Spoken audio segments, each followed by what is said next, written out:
the name of God, most gracious, most merciful. We are honored to sit with Sister Karimah Al-Amin for an interview. Our location is the West End Islamic Center, and the date of the interview is January 12, 2014. The interviewers are Zainab Ansari and Bilal King. And we want to, first of all, thank you, Sister Karimah, for sitting down with us. And for the record, if you can state your date of birth and your place of birth and your occupation, please. Okay. I was born in New York City on October 31st, 1945. My occupation now is I am an attorney at law, which is my third profession. I was a teacher. I was an executive or consultant for a private foundation, giving money away for 15 years, and now I'm an attorney. Excellent, thank you so much.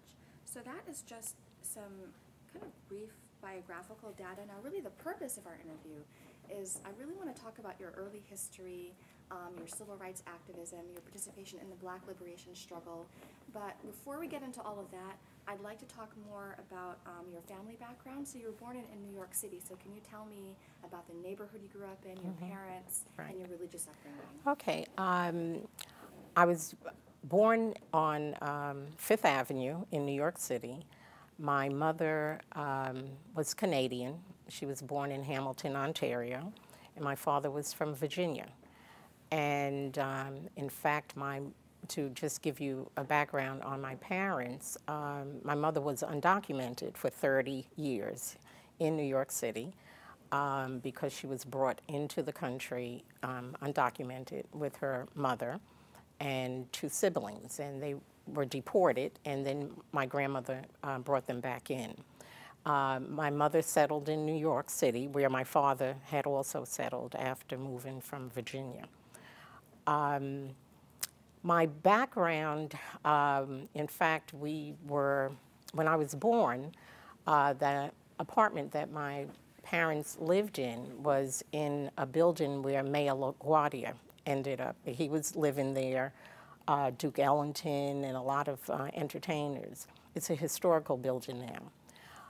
We then moved to Harlem, and it was a private development called Riverton. And we were there based on, it was owned by Metropolitan Life Assurance Company. And the interesting thing is they had other private developments like Peter Stuyvesant in New York City, but they had a quota. They had a quota on African American families and also Jews. So they decided to build one in Harlem because my parents were going to be part of a lawsuit challenging the quota system. So they built one in Harlem, and they were very, very particular about people who lived there. So a lot of the judges and lawyers and doctors and others ended up living in the private development. And that was my background. I went to public school in Harlem. Then I went to junior high and high school in the Bronx.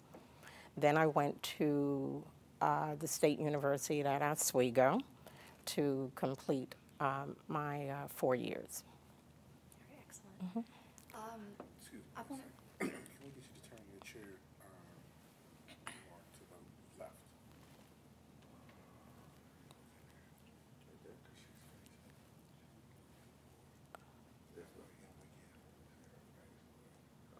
What's happening? Oh, okay. You ready? Okay. Growing up in Harlem, going to school in the Bronx, can you tell me more about your experiences with issues of race? When you talk about that quota system, how did that impact you growing up, living in this neighborhood, dealing with that issue of the quota system, your mom being undocumented? How did that affect you? Well, you know, in Harlem, when we went to elementary school, my mother actually, even though she was undocumented, she ended up being the president of the PTA. And in fact, that was our first visit by the FBI. And so we're talking about in the 50s, because the PTA they were doing, the mothers were doing wonderful work dealing with zoning because we had to stick in Harlem and go to school there, and so many people wanted to go outside of the district. So the FBI came to the house, and because they felt that, you know, African Americans could not come up with all of this wonderful work, so the Communist Party must be behind it. So, and it was very interesting because even though my mother was undocumented, you know, she stood her ground. So it was well, it was a very rich environment because it was during the time of there were a lot of people in Harlem who were Marcus Garvey. They followed Marcus Garvey. In fact, when I was growing up, I used to see El-Hajj Malik El-Shabazz, Malcolm X, in the streets giving speeches. And I remember one time Castro came to the United States, and all of the hotels in New York refused to have him except for the hotel, the one hotel in Harlem, and the Hotel Teresa. And we all went in front of the hotel, and we were yelling and putting our fist up, Castro, Castro. And so it was really a very, very wonderful experience growing up in New York City. Once I went to the Bronx and out of the district, then I became like the only African-American student in my class. So I had to deal with a lot of racism with the teachers, and that my mother had to go and deal with too. But my mother actually ended up getting her green card and becoming a citizen because she went to work for the NAACP Legal Defense Fund, and Thurgood Marshall, who became the first African-American Supreme Court justice, was heading the LDF, what we call LDF, the Legal Defense Fund. And he wanted to hire my mother to be in charge of all of the, as the head of the payroll department. But she had to be bonded. And so when he said to her, "Are you bonded?" and she said no, he said, "Well, no problem, you have your green card." And she said, "I don't have my green card either." So he found some program, and he hired my mother, and that was in 1959. And then I became the babysitter for Thurgood Marshall and most of the African-American attorneys and those who became judges in New York City. So that was really my background. So you know, it was a great introduction to the civil rights movement. My mother, I remember she had to get on a plane and go to Washington, D.C. and meet attorneys there to give them money to go south to represent the freedom riders and those who were sitting in. So I was in an environment, there was an experience that I had when I met my mother at LDF, and we were going home, and one of the attorneys who was the main attorney, one of the main attorneys with the Brown v. Board of Education case with Thurgood Marshall, and she became a judge in New York City, but we were taking a cab up to Harlem because she lived in the same development, the attorney. And in Harlem, when you wanted to get a cab to Harlem, it was very difficult.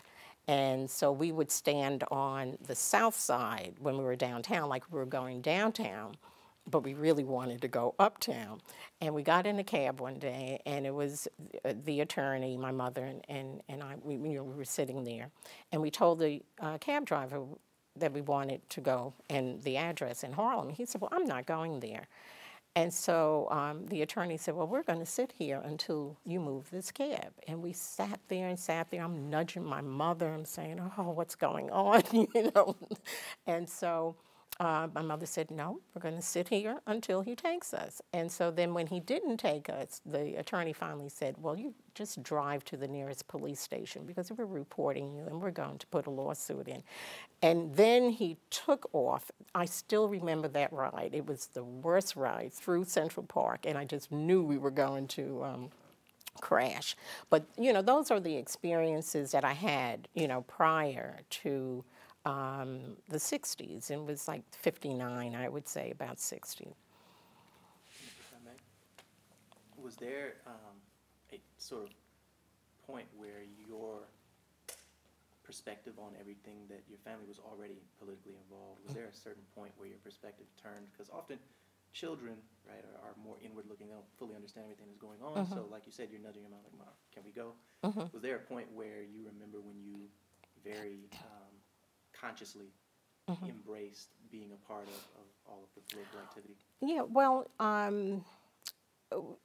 as a family, we used to protest in front of White Castle. That was one of those hamburger places up in New York.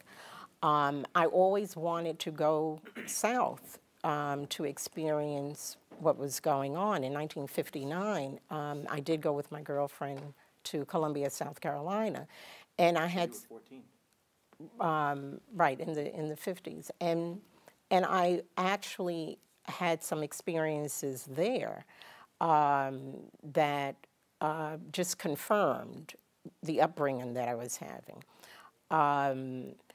In fact, my mother used to, once she started working for LDF, we would always go to the Apollo anyway, you know, as youngsters. And she told me one day, she said, get your girlfriends, put on some pretty dresses, and come with me to the Apollo, because at intermission, we're going to have cans for people to donate for the South, you know, to send, you know, to represent the ones who were arrested.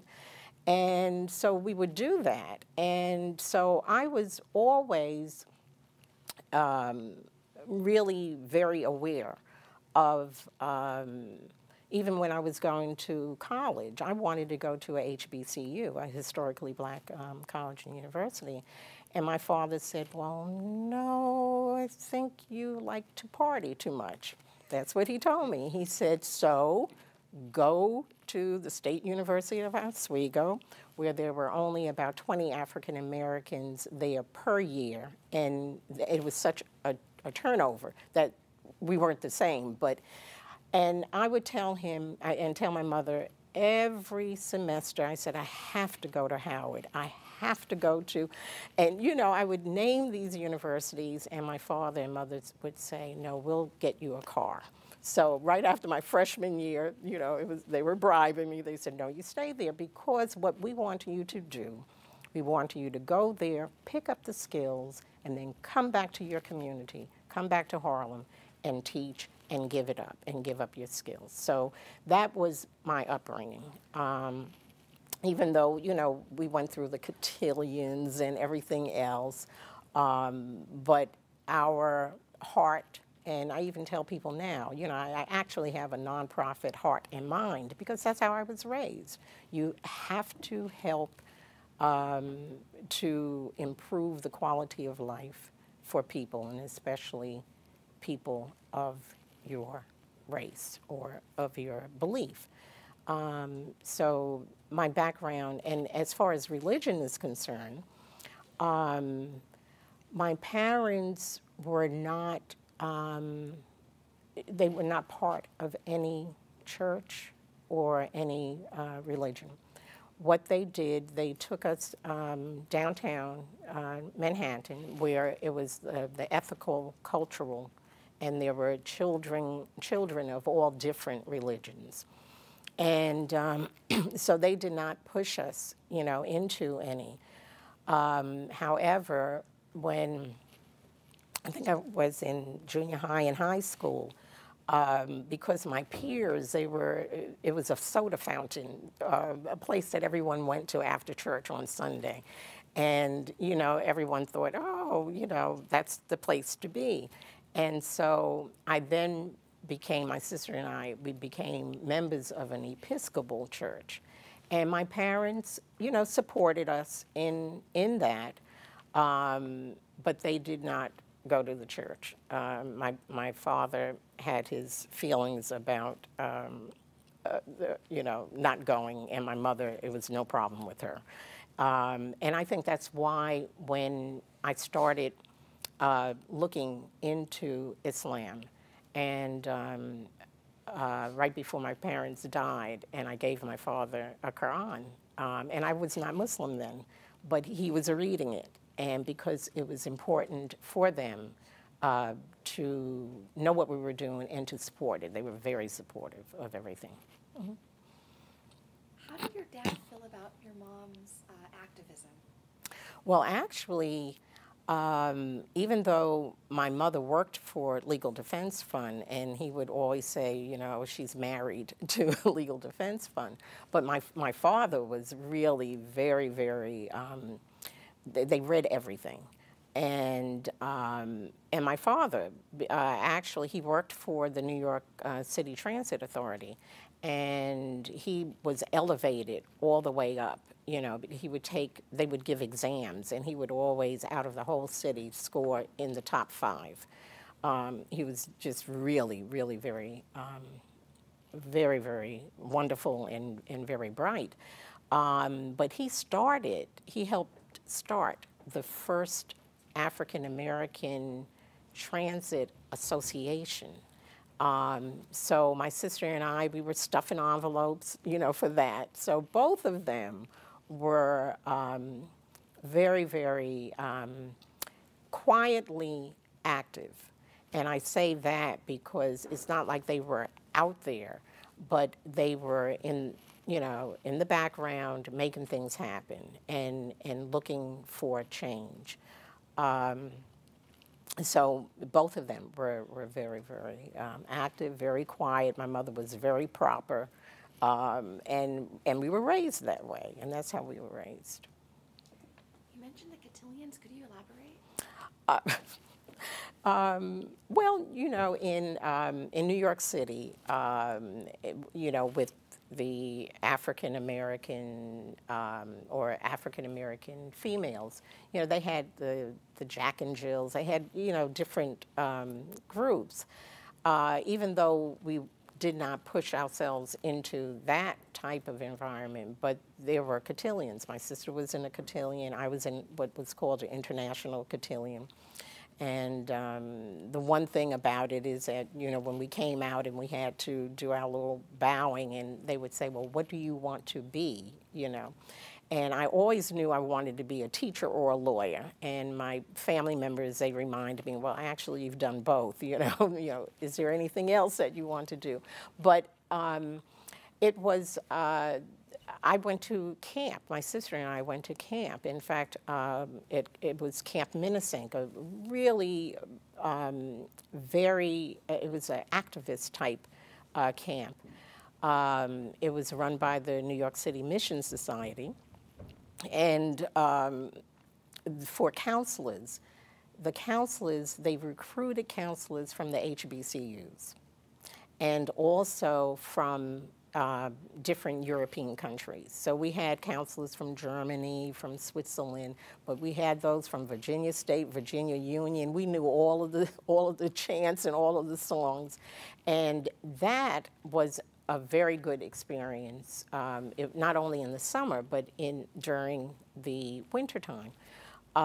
So that was another, it was another entity that really helped form a lot of my values and a lot of what I've become and what I do.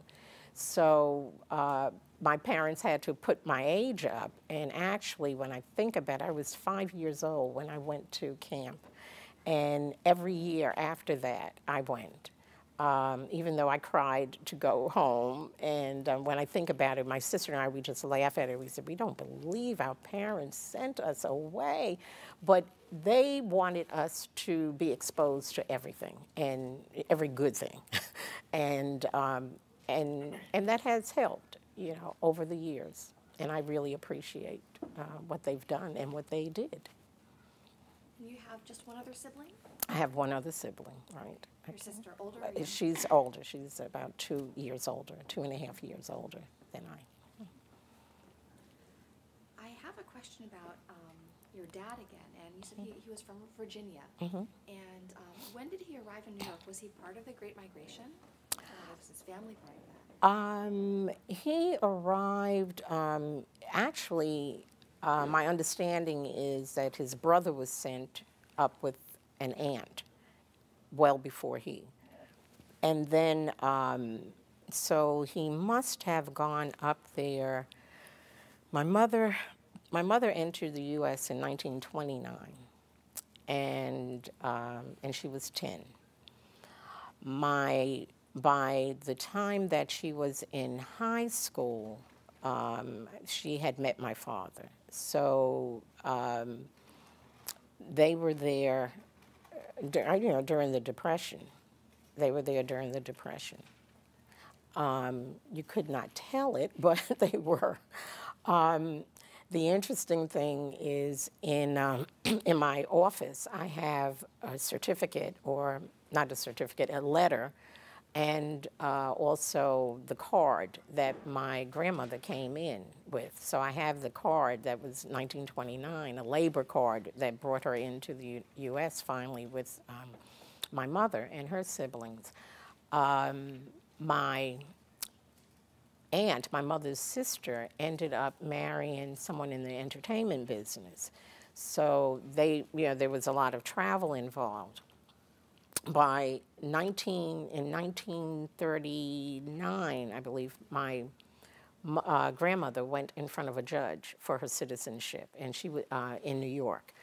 They denied her because they didn't have jurisdiction. By then, my grandmother was in Los Angeles. So I am seeing that all the way back then, how they just moved around. Not how they had the capability from the East Coast to the West Coast, and I think we find that in many of the African American families and communities that we're seeing that. So my father, he did, come to New York, and that's where he went. So he went straight from Virginia to New York. After you graduated from college, now was that sort of a time when you were involved? I guess my question would be, what would you consider your official entry into kind of civil rights activism? Was it? I mean, from what you're saying, it really is well before college. Right, so during adult life. Right. Yeah, well, just to back up a little bit, when we were talking about my father, he loved to read everything, and he wanted us to be exposed to everything. So even when I was in college or before that, when I would come home, he would have on the dining room table, he would have the New York Times, the New York Post, the Daily News, Amsterdam News, the Ebony, Jet, and Muhammad Speaks. And he would have someone who was in the Nation of Islam. He would come up and deliver the paper. So we were seeing all of this, and we were reading. In addition to that, before I went to college,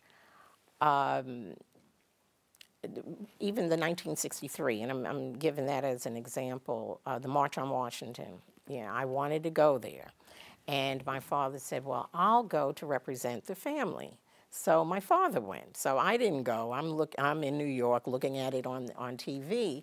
And actually, I had gotten a job with the New York Bell as a long-distance operator for the summer of my senior year going into college. And in fact, I told them, they said, well, we want to hire you. And I was the only African-American young one in this group being hired. And so they thought I was going to stay there, but naturally, I was going on. And it was during the March on Washington, and so, the long-distance operators, we were on the phone listening into the conversations that Martin Luther King and all of the actors and actresses were having. So it was, in New York and living in Harlem, you could not really be there and live there and not experience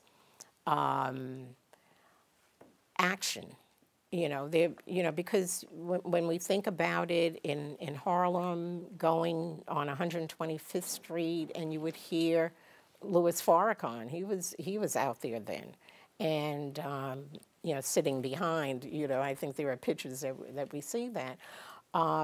So we would have all of that activity, and so it was a closeness. You felt that closeness with a group of people.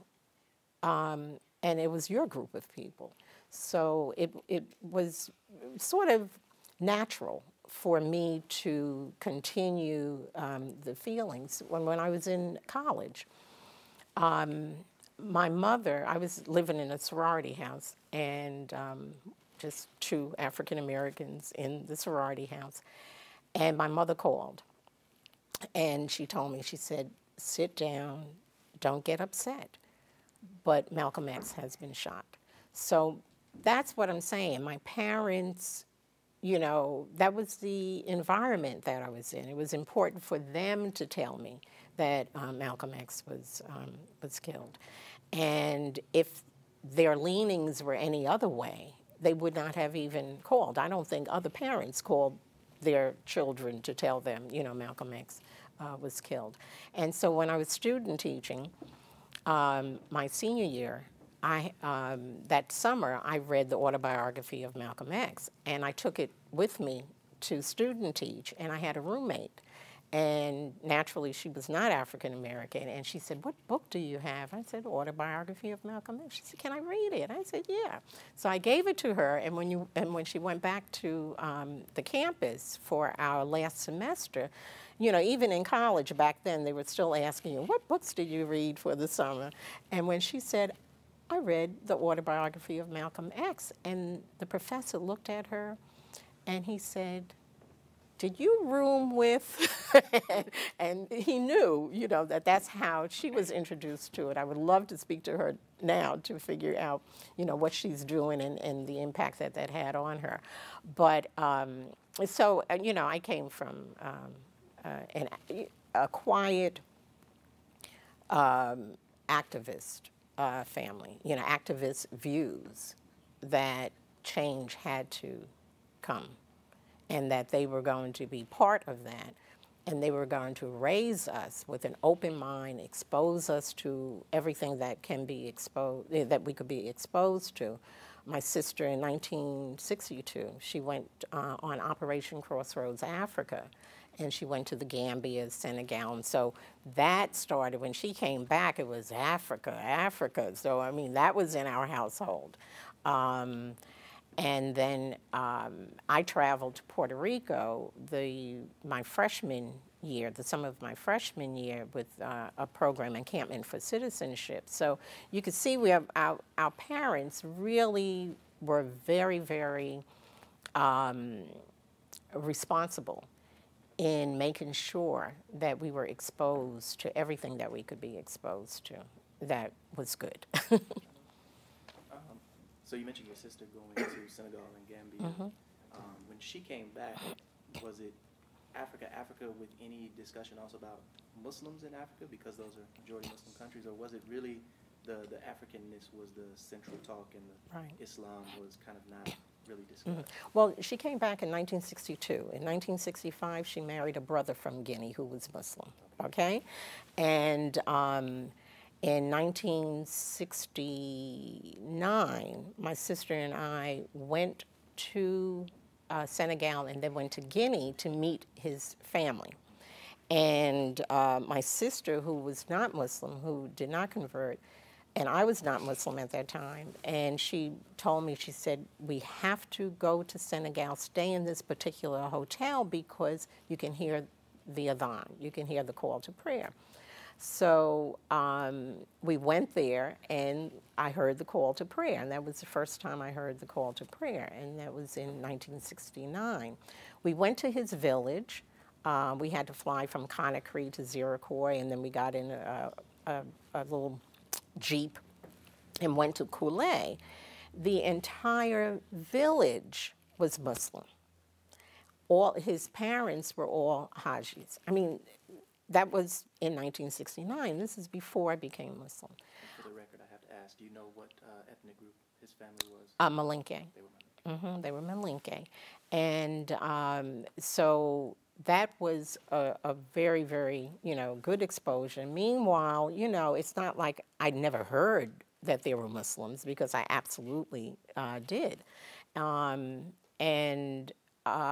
that was really a good experience, but I had not even thought about becoming Muslim then, although I was married at that time.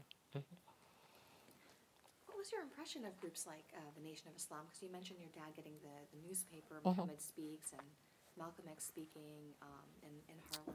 Right. Well, one of respect. When the one who was selling the paper, when he came to our house, it was never, oh, here he comes again. It was, always welcoming.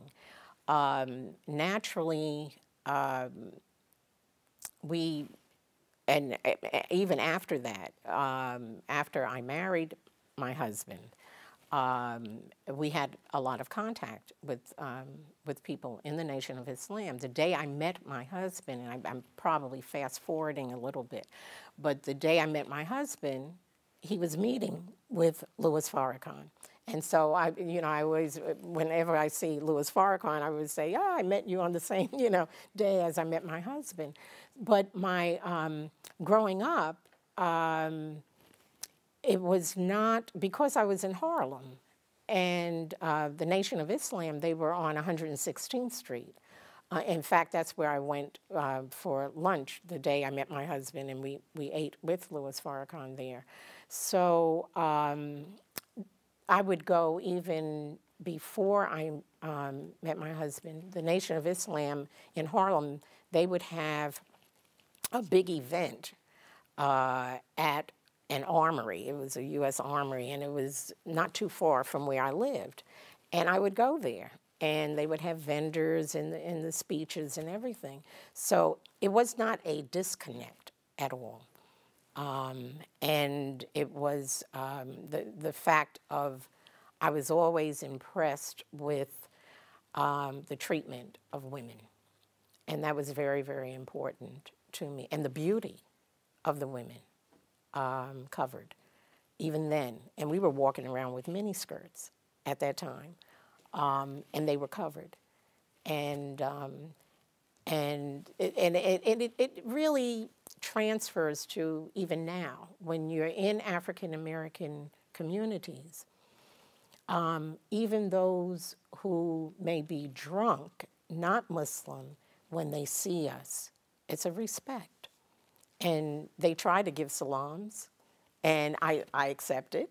And but I used to tell people, even in New York, if you walk down a street and the female is identified as a Muslim, we will not be harassed in an African American community. They may go to another woman and mistreat another woman, but it's, how you doing, sister? And so that was what we felt even back then, even not being Muslim, but you would see the respect that the women would have from Muslims and non-Muslims at that time. That raises another question. Was there a point while you were still in Harlem that other African-American Muslim communities became visible alongside the Nation of Islam? Yeah, absolutely. Even in Brooklyn, and this is what we're out of, the Dar al-Islam movement. And even when you go downtown, you would see some of the establishments of Muslims. So in Brooklyn, it was very active, and you would see those who were practicing Islam, and we would see that. For those of us who don't know, what is the Dar al-Islam movement? Okay, the Dar al-Islam movement came out of,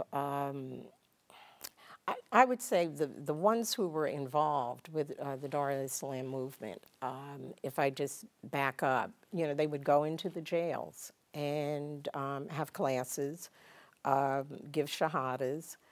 I would say that many of those who were with Dar al-Islam movement, they were out of political, either political organizations or the leanings were political.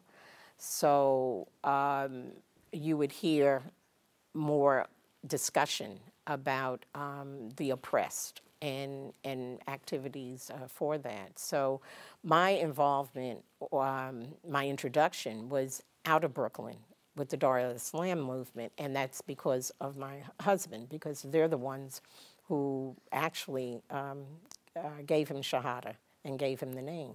And they were the brothers from the Dar al-Islam movement.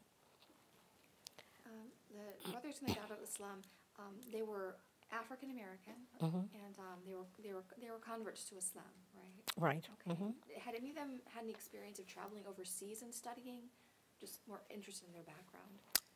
Well, you know, you're taking me all the way back to the 60s and 1970 and 71. Well, I know that a lot of them spoke Arabic, so I'm assuming that they did have training. And I think at that time, you know, many of them would have the combat boots on and fatigues and the thobes and, you know, and the kufis. And there were other groups also in Brooklyn. The Ansaris were there, and there were other groups. But I don't know exactly where they went for their training, but I would say that they were really into it. So when you thought about in that time, so would Sunni Muslims would they have been really represented by Dawat al-Islam? Were they the most prominent of Sunni African American Muslims at the time? You know, Sunni as opposed to the Nation of Islam. Right. Yeah. I would say they were one of the groups, and I would say that they were a major group. Mm-hmm. Can you think of the other groups that would have also been foremost in sort of visibility? Yeah, you know, there was one in Brooklyn, and I don't know, I can't remember the name, but they were like an immigrant group. But of the African American groups, I would say it would be, you know, in New York, it was Dar al-Islam. Then you had the Hanafis. I think they were in Washington because they had a big incident there. And you had the Ansaris. And then, you know, and so you had those groups. But as far as, you know, following the Sunnah, I would say yes. I would say it would be Dar al-Islam. The Ansaris, were they the same as the Ansarullah group? Well, they probably, yeah. Yeah, I would say, yeah. And they weren't Sunni, right? They were. It was like a mixture. They had a mixture, and it was like taking a little bit of this and taking a little bit of that. That's my understanding. Okay, I'm not an expert on that history, and I don't want to distort it. I am very, very concerned when people distort history, so I don't want to be part of that. But, you know, my familiarity naturally is with Dar al-Islam. Okay. Can we back up for 1 second? I want to go back to you babysitting for the Legal Defense Fund attorneys, because that was a huge part of the NAACP's efforts for civil rights. What effect did that have on you, and did you know who those players were at that time when you were amongst them? Right. Well, you know, and it's, I have some stories about Thurgood Marshall. My mother used to have my sister and I go up to Legal Defense Fund, and sometimes I would always meet her, and then we'll go shopping afterwards. But we would go in, and so my mother would say, "Okay, now go in and say hello to Thurgood." We called him Thurgood, you know. But my mother, because my mother was proper, she never cursed, but he did. And so she would say to us, just go ahead and in there, just hold your ears and say hello and then come out. And, you know, so there were a lot, when my mother was at Legal Defense Fund, there were some heavy, heavy lawyers there. Haywood Burns was one, who subsequently he died in Africa in a car accident. But there were so many who worked on the Brown v. Board of Education. It was Constance Baker Motley, and she was the one in the cab with us, or I was with her in the cab. And so it did have my just being surrounded and just hearing conversations. My father loved the fact that my mother worked at LDF, but he and I would sit at home and we would sit there looking at our watch because my mother was not home to cook. And when she would come in, and, you know, we'd say, oh, what's for dinner? And now I understand why my mother was so agitated when we would say that, because, you know, she would come home relatively late because of everything that was happening at LDF. And the Legal Defense Fund was separate from the NAACP. And a lot of people don't know that, but they were separate. And so it was the legal arm, but it was a separate arm. So you had attorneys who, for instance, Howard Moore, who became my husband's attorney and Angela Davis's attorney. And people didn't realize that back then we didn't have to pay anything for any of the attorneys because they were coming out of organizations such as Legal Defense Fund and the Center for Constitutional Rights. And so my just being in there, you know, when people talk about osmosis, I mean, you know, just being around there, my parents weren't, and they didn't have to, you know, just tell us, well, you have to believe this. You know, they wouldn't say that to us. And they didn't have to, because it was a good understanding that our environment was molding us. And so I did realize later on how different my family was because we were involved. And therefore, for me to then become Muslim was not anything that was not natural. It was natural because of the exposure that I had, the open-mindedness, you know, and that's what my parents were very, very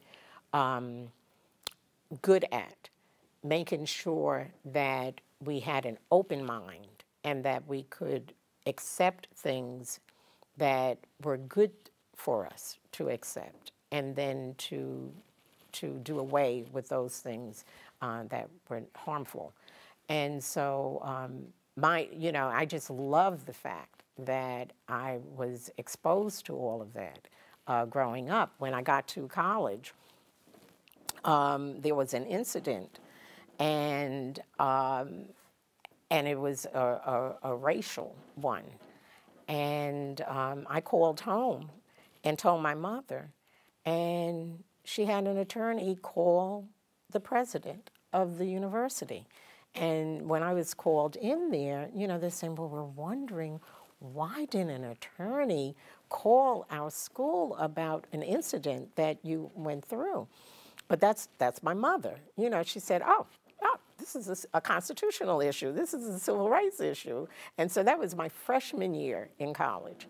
And I had to go through that. But my mother said, oh, no problem. And if we need to send one up there, we will.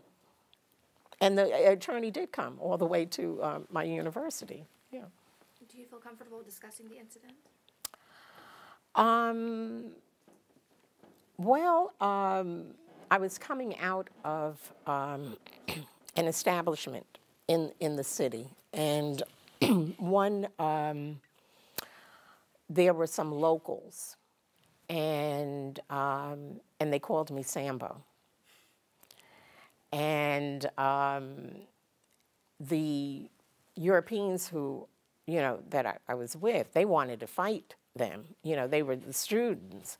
And, at that point, it was before the Vietnam situation. But the students that I ended up being part of a group, later on we started the Friends of SNCC at the university. We marched downtown against the war in Vietnam, and this was when it was starting, and eggs were thrown at us and everything. And so whenever I called my mother, she would say, okay, well, let's send an attorney up there, to deal with it. It was that incident and the fact that the university refused to support me in the effort to try to deal with an employee or employees of an establishment, harassing me in that way. So that was one incident. There were several after that. I have a question. Wait. Can we transition to sort of coming to Atlanta? Is your question going to go in the direction of Atlanta? Well, just a quick question on Vietnam. That starts to get towards the Atlanta years, right? Yeah, because Vietnam, you're coming from a different perspective, and Vietnam is, in the public eye, you see a lot of what's going on with the nation, Muhammad Ali, and the refusal to go to be drafted. What's going on with everything that you're seeing outside of the NOI and, that public perception of them? Are there other groups, or these other groups that you're a part of or that you're coming up through?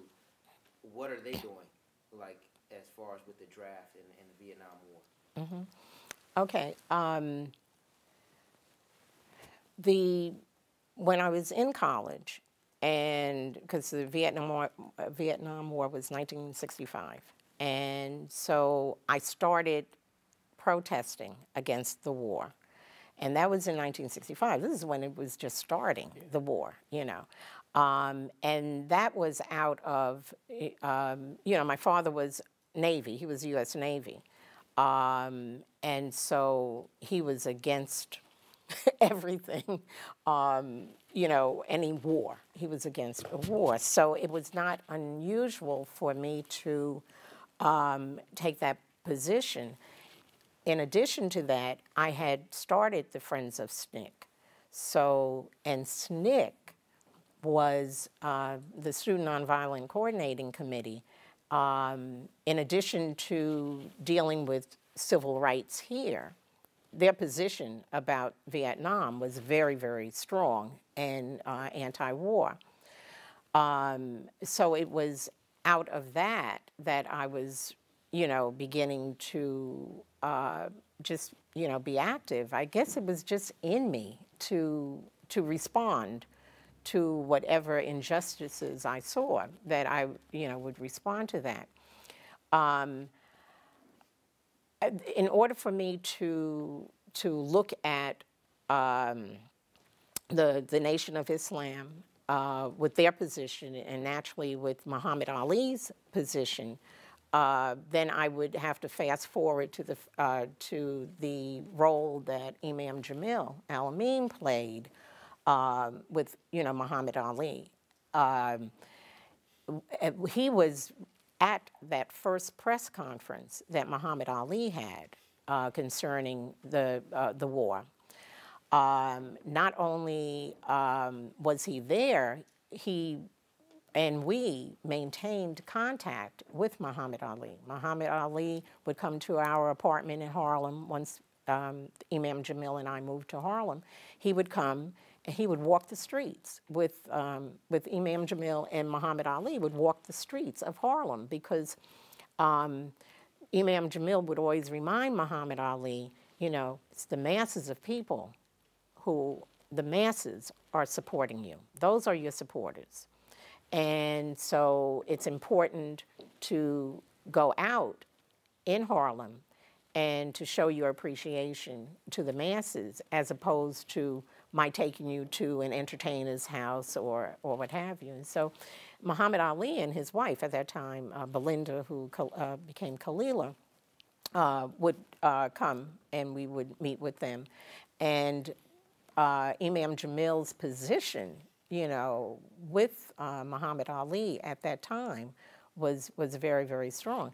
Even when I look at clips, you know, I see Imam Jamil supporting Muhammad Ali at that first press conference, just like he supported the brothers John Carlos and Tommy Smith with the boycott of the Olympics in Mexico. I mean, we really have a vast, I mean, our involvement in many, many issues, and especially Imam Jamil's, with his starting so many things and supporting and continuing, it's just overwhelming. And even when people come up to me and remind me, well, in the 60s, you know, he did this and that, I'm actually really amazed that people still have that sense of history.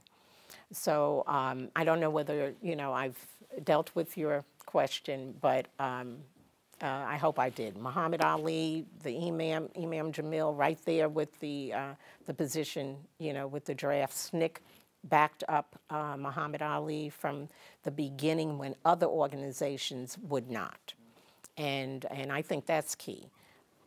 How, with all of this going on and your involvement in Harlem very deep, and your involvement in New York very deep, but it's a national movement, did that play a role in moving to Atlanta? How did you all come to move to Atlanta? Okay.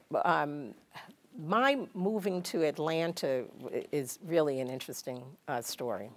I was in 1970, if some people, you know, will recall, Imam Jamil was put on the 10 most wanted list, the FBI 10 most wanted list, and he was put on that list just based on the fact that he did not appear for a trial in Maryland for inciting to riot. If we go back a little bit, in 1968, there was the H. Rap Brown amendment that was tacked on to the Fair Housing Bill, which made it a felony to cross state lines, to make a speech, to incite people to riot, or not only to cross state lines to make a speech, to send a telegram at that time, a telegraph, or any communication. And that law, the H. Rap Brown law, they put it on the Fair Housing Bill in order to pass it because no one wanted to delay that. And a lot of people didn't even realize that the amendment was on there. As a result of that amendment, there were like 80 convictions. The first group was Chicago 8, Wounded Knee, anti-war activists. They were all charged with that same charge, which made it, it was a 5 years, $1,000 or $2,000 fine for that.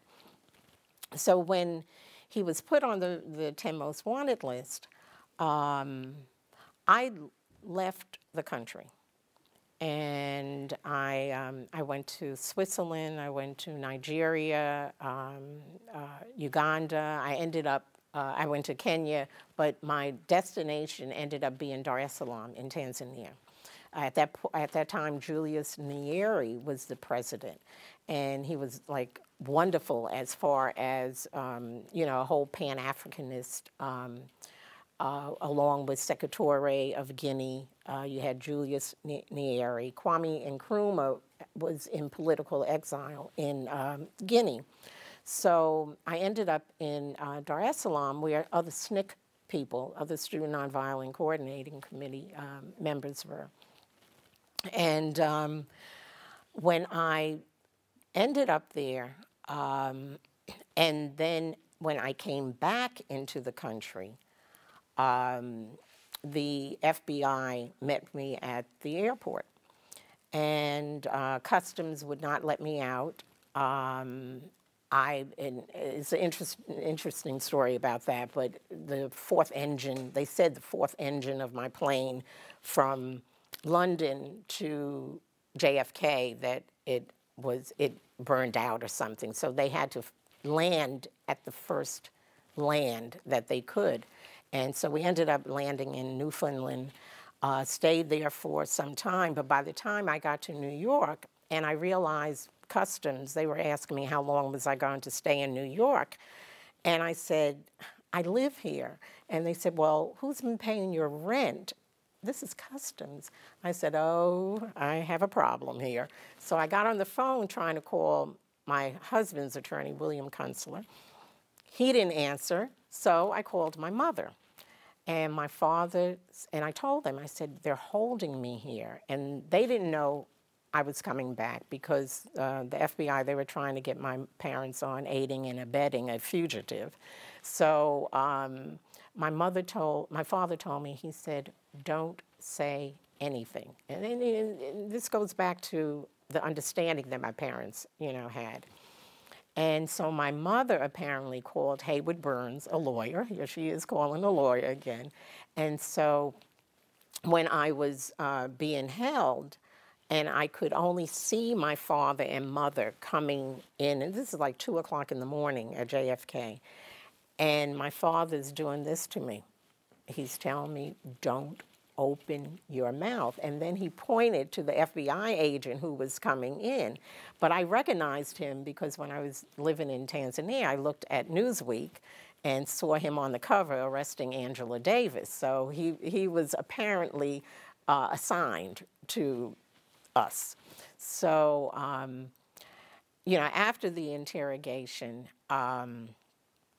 my Hayward Burns, the one that my mother called and got in touch at the airport and told the FBI, either you arrest her or let her go. And so they finally let me go. And then when we got in the car, my father's driving, he said, oh, I have to shake these people, they're following us. And, so my parents really went through a lot. But I just wanted to just tell you the impact that all of that had on my family. And I think that's critical. When I came back into the country, it was October 1970. And the one thing that the FBI said to me at the airport, he said, your mother-in-law is ill, so we have not bothered her, but we've been giving your parents hell. And that was October 70. By February 71, so we're talking about, 3 months or so, my father died, and he fell out in the street at a gas station. And that was on a Tuesday, and the reason why I remember that, because Saturday I decided to go shopping, food shopping with my parents. And when we came out of the grocery store, my father's tire was flat. And my mother and father looked at each other and they said, FBI. And so when my father, on Tuesday, when he was going to work, he had to teach a class, the tire was still flat, so he couldn't use that. So he ended up taking the train. Then when he went back home, he went to the gas station. And in the middle of a joke, he fell out. By the time the ambulance came, he was dead on arrival. Now, my mother always maintained that she really thought that the FBI had poisoned my father. I mean, this is what we were going through. And when they were still looking for my husband. So naturally, at the funeral, the FBI, they were all over the place. But at my father's funeral, we had about 1,000 people in Harlem. They were lined up and everything. The Guinean embassy sent, their people and everything. All the lawyers and from LDF and every place else, they were there. But 2 weeks after my father died, my husband's mother had sent a letter to my mother telling her to be strong. Well, my mother got the letter, but the day before my mother got the letter, my husband's mother died. So 2 weeks after that, she died. She sat in a chair and she didn't wake up. A month after that, my mother was at LDF and she fell out. And they rushed her to the hospital, and she ended up staying in Roosevelt Hospital for 2 months, and then she died.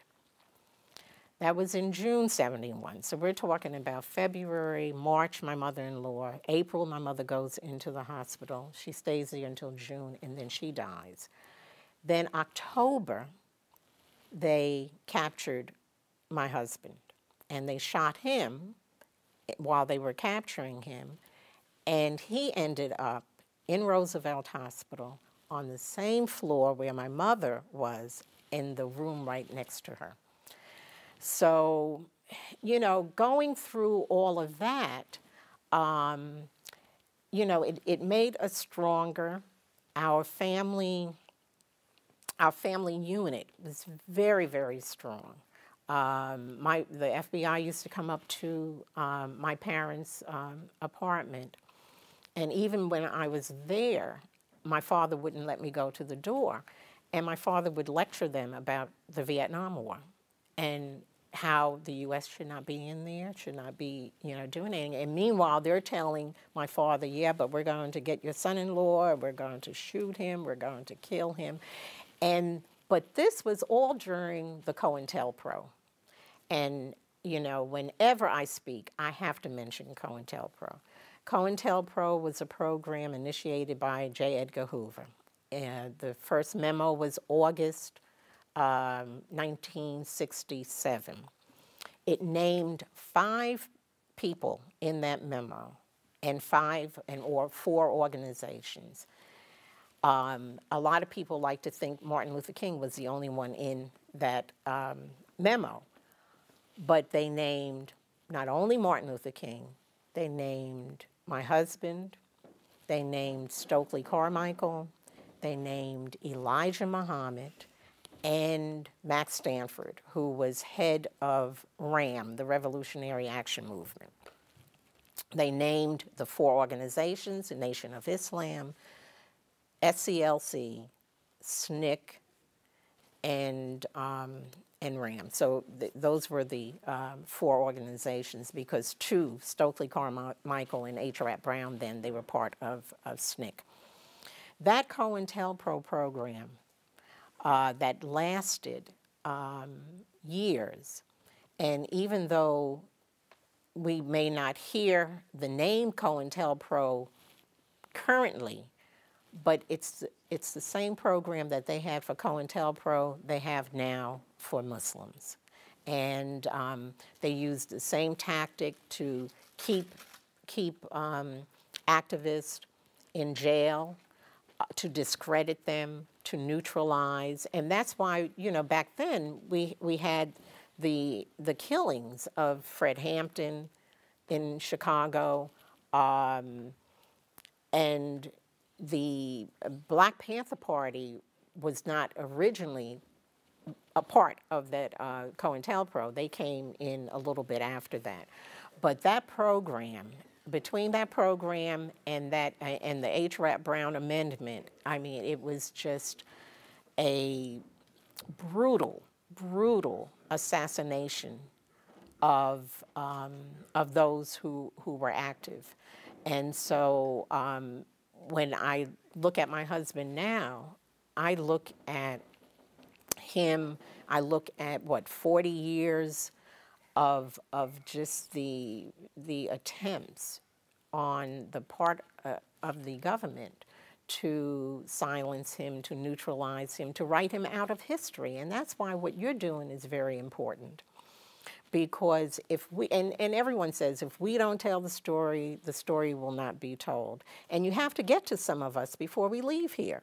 And because I don't know how effective we are in getting this information through to the young people and to our children. We would hope that, you know, the children who are raised in our homes, and I would say that probably Muslim children are a little more aware of maybe of history and of not only certain figures, but just what organizations went through.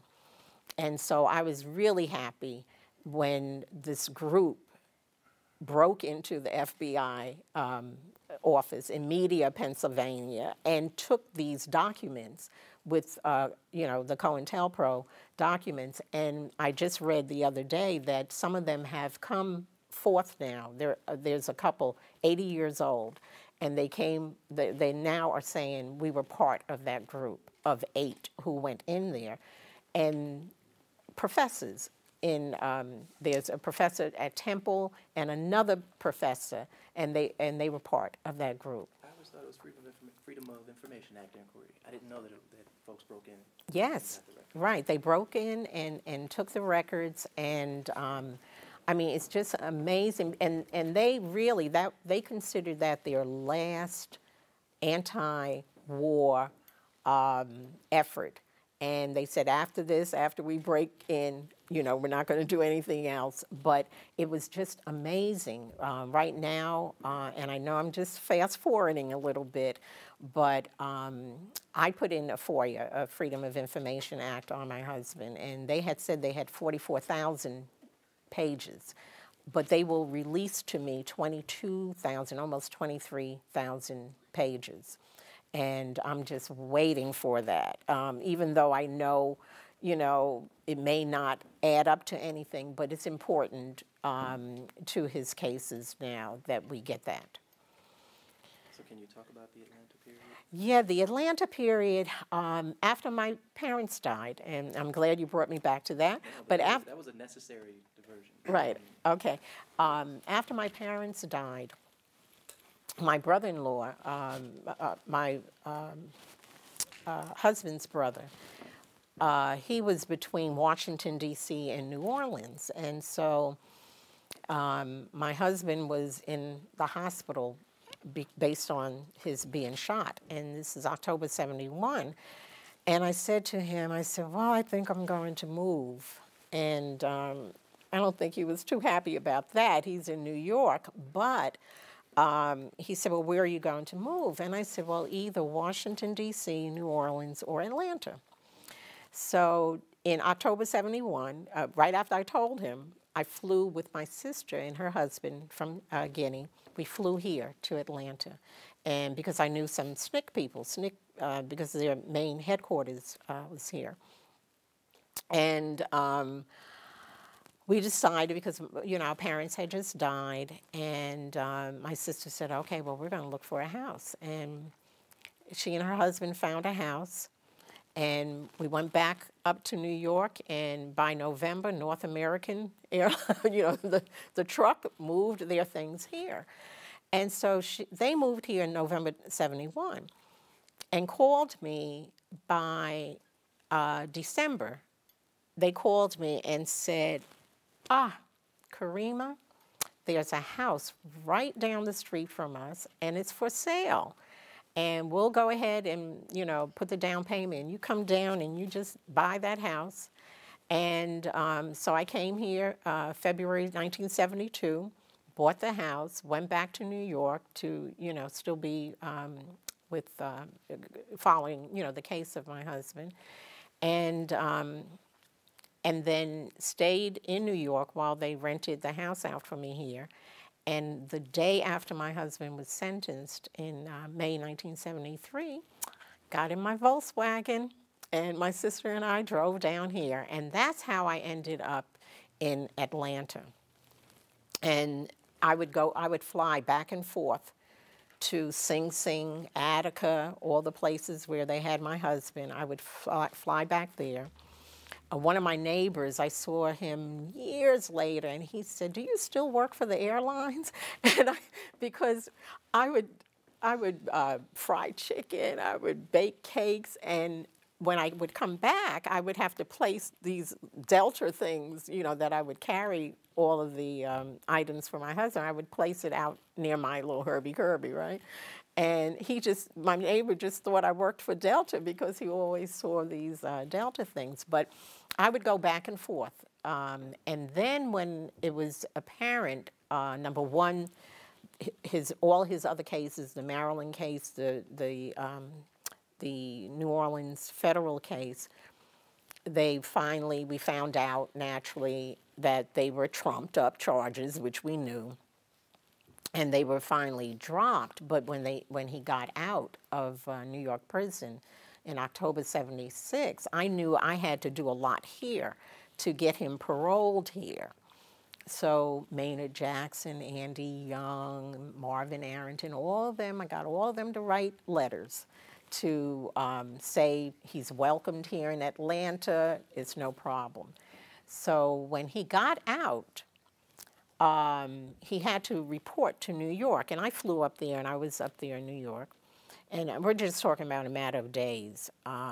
In fact, we were all, when he got out, he ended up having to get on a train and go into William Kunstler's office because we weren't there to meet him because everything was happening so quickly. But when he went to the New York parole board, and they said to him, not parole board, the parole office, they said, well, is there anything that you want, you know, since you've been in there, is there anything that you want? He said, yes, I want to make Hajj. And they said, well, okay. And then they said, well, now where will you travel to make Hajj? And he said, well, it's Saudi Arabia. And they said, oh, okay, okay. And so then he came here, and then he had to go to the parole people here. And they said, okay, well, you know, when you travel, you have to let us know. You can't go outside of Georgia. And he said, yeah, but I have permission to go to Hajj. And they said, well, where is that? And he said, Saudi Arabia. And so he said, but New York gave me permission. And they said, okay, well, okay, you can go, but you have to be back here by December 7th, because at that time in 1976, it was November, and you know, the Hajj. So, I mean, we didn't know anyone. We didn't know a group going over there. I called a travel agent and got 2 tickets for the 2 of us. We flew over there. We got to the airport in Jeddah. Did not know anyone. But then we saw a family from the Sudan. And the uncle was a teacher, and he spoke English, and so did the husband. So we hooked up with them, and we did our Hajj with this family that we did not even know. And then it was just like a chore coming out because we were afraid we weren't going to get back by December 7th. And so I do have a little horror story, but I won't share that. But we did get out of Saudi. But can you share, just for the clarity of the narrative, your husband embraced Islam while he was in prison between Right. 7 and 70. And was there any lag between your embracing Islam and his embracing Islam?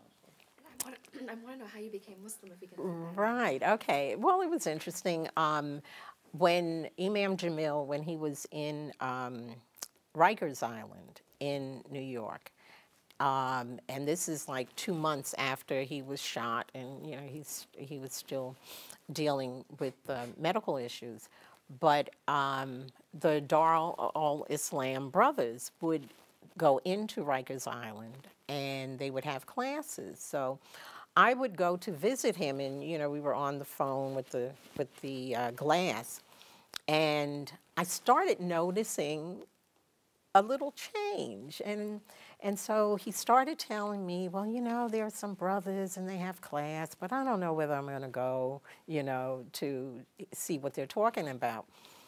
And then the next time I went, he said, oh, I took my Shahada. And he said, you know, so, you know, can you read up a little bit on it and everything? And, you know, being, you know, with all that formal education behind me, I just felt that I had to read everything that I could.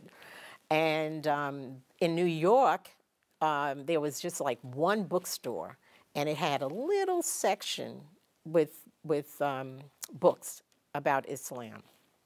And so I would run to that bookstore and read up and everything. And then I would go to Yassin Masjid in Brooklyn, which was the Dar Masjid. And so I kept on, going back and visiting him, and, he would just tell me a little bit more, and I would tell him, yeah, I'm reading, I'm getting there. But he took his Shahada December 71. And 2 months later, I did some fast reading, okay? And it entered my heart, and I said, okay, I'm with it. And he actually gave me my Shahada. He had a witness, there. And so when I went to visit him, he told me, he said, okay, well, today is it. And I said, well, for what? He said, you're ready to take your Shahada. I said, yeah, I am. I will. And so that's how that happened. So you're arriving to Atlanta, and my research has shown that Atlanta seemed to be kind of a mecca, if you want to use that term, but kind of a hub welcoming people who had been heavily involved in activism in the North. They kind of found a haven in Atlanta. So I want you to, inshallah, talk about, kind of like set up, what was the political climate, who were what was the cultural scene like in Atlanta, who were the activists that were coming here, just kind of like set the stage for you and Imam Jamil's arrival. Mm-hmm. Yeah. Okay. When he first came here to Atlanta, when Imam Jamil first came to Atlanta, I think he experienced what a lot of people who are incarcerated experience. Number one, he had to adjust. And so initially, he was sort of low-key. And I would say low-key maybe a couple of months, but he was low-key. I had worked with some SNCC people here prior to his coming here. And in fact, Shirley Franklin and we worked together starting up the Black United Fund, which became an organization that was national. So Shirley and some other people with SNCC, we would work together on a daily basis. And because of that, because of my working with Shirley and other people, and their husbands were attorneys, and they were in the law firm with Maynard Jackson. And so the attorneys working there, they were what you would consider progressive attorneys. Marvin Arrington was there at that time, George Howell, Patterson, and it was a group. And so I had their support for Imam Jamil coming here. And one thing that I realized is that back then there was more of an acknowledgement of the work that he did, that many people would not be where they are if he and SNCC and others did not push for a certain change. And I'm saying that because Imam Jamil, even in 1968, went to Martin Luther King. He, Stokely, and James Foreman went to Martin Luther King to get him to make a statement against the Vietnam War. And he would not make a statement. He told them, I will not make a statement, I will not come out. But then if we look at, I think, Eyes on the Prize or some of the other films, we'll see where he invited Stokely, Kwame Ture, to the church when he came out against Vietnam. So because of the work that Imam Jamil did here in Atlanta with SNCC, and because of his national presence, politically here, it was more welcoming for him to come here. This was a natural. And alhamdulillah, I did not move to Washington, D.C. and New Orleans, okay? But I brought him here. I brought him here back to Atlanta where he worked, you know, with SNCC anyway. I think a lot of, when he converted, he really, I got the brunt of a lot of conversations from people who were in the movement saying, how could he do this? And the reception and the perception of his becoming Muslim, for many people in the movement, they thought he sold out by being Muslim because they did not have an understanding of Islam. You know, Islam is a natural progression for those who were in the movement fighting against oppression and injustices. So the political scene here was ripe. It was very ripe. It was exciting. Maynard Jackson becoming the first African American mayor, and positions that people were given, and they were people who were involved in the movement, and that made a big difference. But I think the political scene here, the atmosphere, the fact that there were so many people still here from the Student Nonviolent Coordinating Committee, and it was a real vibrant time. It was just so electrifying and very exciting. But the politics here, it was a place for him to be. And when I look back, I'm glad that we ended up here in Atlanta.